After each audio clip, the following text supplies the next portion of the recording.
is so embarrassing. This usually doesn't happen. That's fair. My first time. Whatever. You know, besides that, moving on.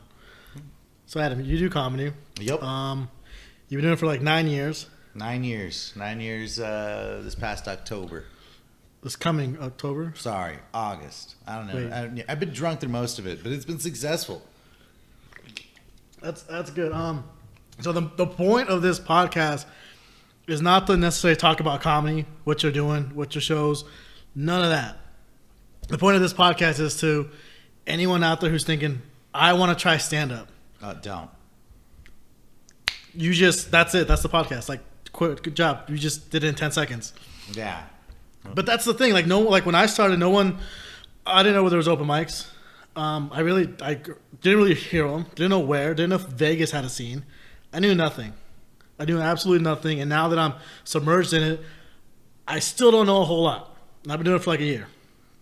You've been doing it for 9. The cool thing about you is you help comics. Like, you just pull them aside. Even if they don't ask for help or nothing, you're like... Oh, yeah. I completely interject myself a lot. Like, hey, do you want this to be a thing? Are you serious about making this into a thing? Because if you are, I'll help you.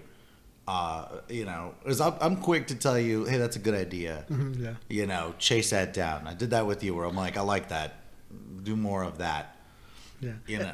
And no one does that. The only advice I ever got was like, hey, good set. Oh, you should speak up more. Oh, simple stuff. Yeah. You actually know, hey, that like the joke particular mine, you like pull me aside like, hey, I like that joke. And I like when you do this. But when you do this next line, hold it. And then deliver it. And no one gives you tips like that. Well, it's because I'm a fan of comedy too, So if I'm going to sit back, we have this kind of running thing. A lot of comics do it. But a lot of comics don't watch other comics. Yeah. I used to not ever do it. So go to open mics, and if I couldn't see the stage from the smoker's patio, I didn't listen to your set, And you'd see that's where all the comics would go, and we would just kind of be waiting for somebody to call us when they're like, hey, you're up in 2 minutes. And all right.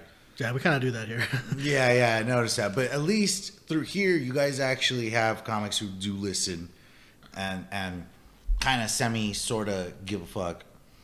And for me, if you said something that caught my ear, like I want to chase it, I like it when when younger comics, or fucking any comic really, comes up with something and it gets, like, I get mad.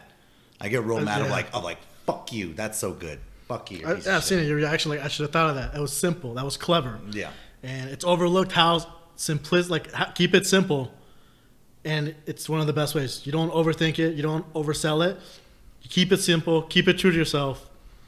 Yeah. And find your voice. And I think for people out there who want to do this, it's not easy at first because you keep trying to deliver what you think the crowd will like, and then have to balance that with what you think you like. I was going to say, like, when I started, because I just went to an open mic. They were having a competition at Happy Earth, and I started at 3 in the morning, and I'm like, it's always been a dream to try it. I'm like, I'm going to do it. So I didn't know nothing about joke writing. I didn't know nothing about timing, delivery, none. I just knew what I liked and what I thought was funny, and I wrote that. And I got a couple laughs, so it wasn't like I was completely, like my first time bombed and like never going to do this again, obviously. Yeah.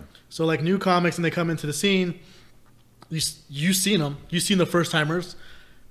On a scale like 1 to 10, how do you feel most new timers do? Oh yeah, no, okay.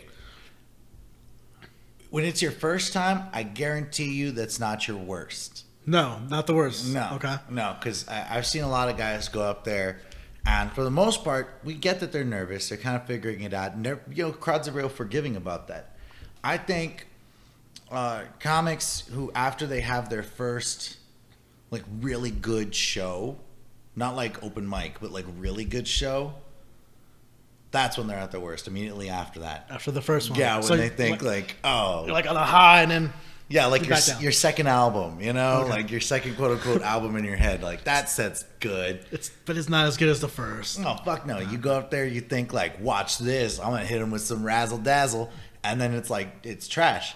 You know, that's been my experience. It turns into if for me, if you do come up with something that's good, right? A lot of new comics forget the fact that you're gonna be performing that set over and over and over and over Till you're again. kind of sick of it. Yeah.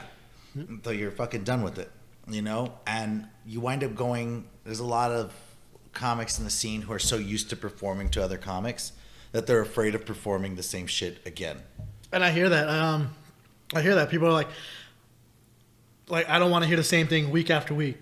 But I've also heard you need to practice the same thing week after week until you really polished it completely, where you know every single keyword that's gonna hit, every punchline, every little tag you thought of, and you perfected that set. Yeah, don't listen to anybody out there who says that you shouldn't be doing the same thing week after week.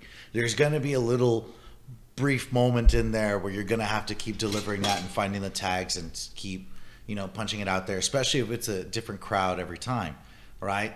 But if you are performing that month after month, you know, year after year, At some point, you gotta realize, hey, I need new things. yeah, like if I'm producing a show, I'm gonna get bored of your shit. Like I can guarantee, all right, cool. I know you've got like a fucking solid, you know, 20 minutes, 30 minutes, and so you're gonna go up there and do it because I know your material back and forth, right?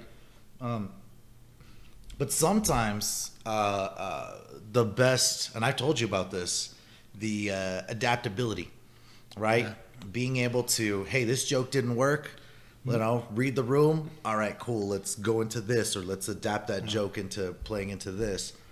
And it's I hate it when comics or purists call it like it's like jazz, like it's free form, right? Yes and no. Like you're talking about like improving on stage. Yeah, Okay. yeah. Like I want you to know where the hits are gonna be. I want it to be fucking Guns N' Roses, November Rain. You know how the song goes, but I don't know how the solo is going to be played. You got, because I know you always said you want a left turn at the joke. You don't want to be so predictable that they know where the punchline's coming, and it takes away from the joke because in their head they already thought of it, they laughed. But set them up, get them to that point, left turn, but in a way that's they're not going to see coming. Yeah, you can envelop emotions based on the way you say things. Like if I were gonna go up there and being like, "So my sister has cancer," right? As opposed to like, "Yeah, guys, so my sister has cancer. You know, we're hoping to get her the rest of the horoscope cards." Yeah. See what I mean? Yeah. Right? And you can deliver it both ways. So my sister has cancer. We're hoping to get her the rest of it, right? It's the same fucking words, but I mean, you put your personality thrown in there. And that's a good point because the main thing I want to ask you, finding your voice, because you write the jokes, sure they're funny, you say them to another person, they find it funny, you go on stage, and you don't deliver like you thought in your head. Like me, you've heard me do my style. I try to do a little bit deadpan, just chill, hey, relax, like your second part. Yeah. But then I'm trying other jokes, I get revved up, like my little offensive jokes. I'm like excited because I kind of want to see your reaction. Yeah. And you do, like I've seen you, your stand up is much like Adam off the stage. So Adam on and off, almost the same thing. Like how It took a while. I'm not even gonna lie. It took several years to even get to that point. Because I first got started, I was Mr.